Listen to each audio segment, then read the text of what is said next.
The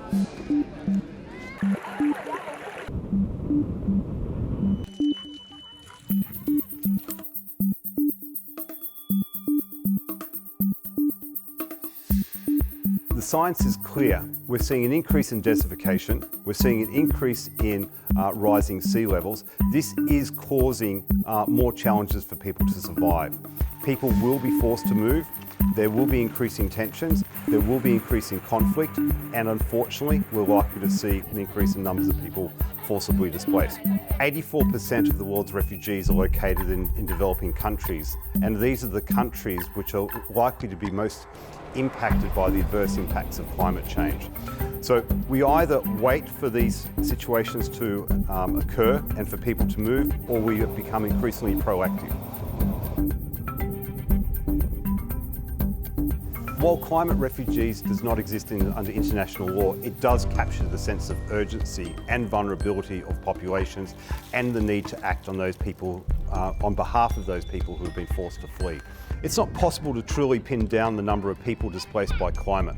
Climate alone does not displace people on its own, but what it is doing is it's reinforcing underlying vulnerabilities. It's creating increased competition over resources.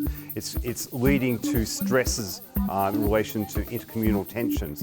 It's leading to challenges on livelihoods around the world. And we've already seen this in a number of locations, whether it be in the Sahel, where you've had conflict between farmers and herders over a lack of access to water or competition over land.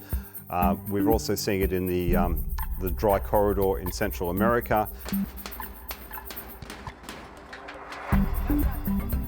We have an accountability, a responsibility to be doing more to enhance preparedness, protection, support adaptation, not only for those people who are already displaced, but those people who are going to be made increasingly vulnerable in the future.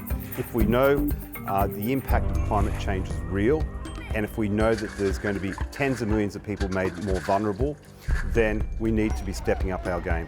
The most important thing is to be working with the communities, with the governments on the ground, so that our activities are not running parallel, but we are supporting them.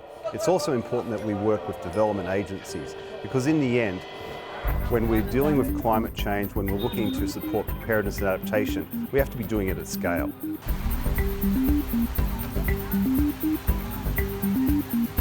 COVID-19 is adding an additional layer of vulnerability to displaced populations.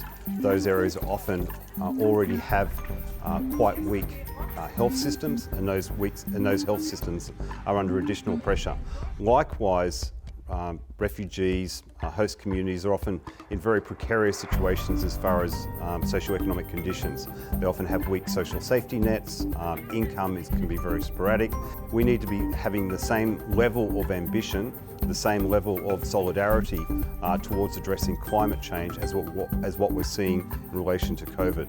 And as has been previously said, unfortunately with climate change you can't have put on a mask and there's no vaccine for it.